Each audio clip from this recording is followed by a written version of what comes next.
BJP কতটা অমানবিক, কতটা নির্মম হতে পারে একবার ভেবে দেখুন। বিজেপির নেতা হাঁটবেন বলে রাস্তার ধারে এক গরিব মায়ের চায়ের স্টল হুড়িয়ে দেওয়া হয়। বিজেপি মন্ত্রীর কনভয় যাবে বলে রাস্তায় সারিবদ্ধভাবে আটকে রাখা হয় একের পর এক অ্যাম্বুলেন্স। মন্ত্রীর কনভয় যাবে বলে জাতীয় সড়ক দিয়ে সাধারণ মানুষ চলাচলও করতে পারবে না, নইলে দ্রুতগতির ক্ষমতার বহরের ধাক্কায় প্রাণ যাবে পথচারীর। এরই তো নাম বিজেপি। কি বলা যায় বলুন তো? ধিক্কার, ছি। 2026-এর ফেব্রুয়ারি 20 তারিখ আগরতলার বিদুরকর্তা চৌমুহনী সহ বহু স্থানে সারিবদ্ধ হয়ে লাইনে দাঁড়িয়ে একের পর এক অ্যাম্বুলেন্স।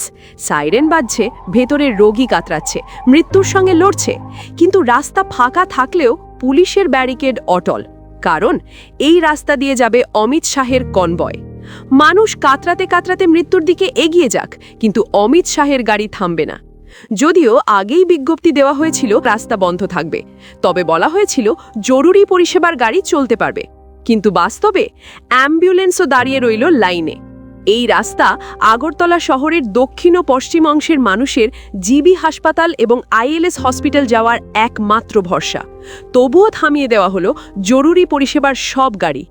শুধু অ্যাম্বুলেন্স নয়, কেমোথেরাপি নিতে যাওয়া ক্যান্সার রোগী, ডায়ালিসিসের জন্য ছুটে চলা বৃদ্ধ, প্রসব যন্ত্রণায় কাতর মা, সবাই আটকে ছিল ক্ষমতার নিষ্ঠুর ব্যারিকেডে।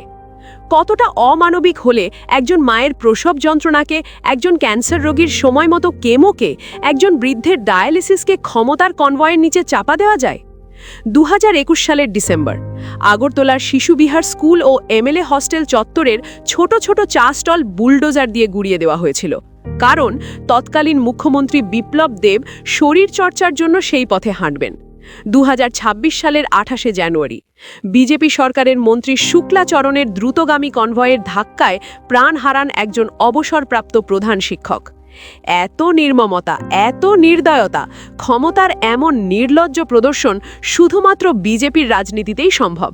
তাই আজ আওয়াজ উঠছে, চলো বিজেপি তারাই, রাজ্যের শান্তি ফেরাই। চলো বিজেপি তারাই।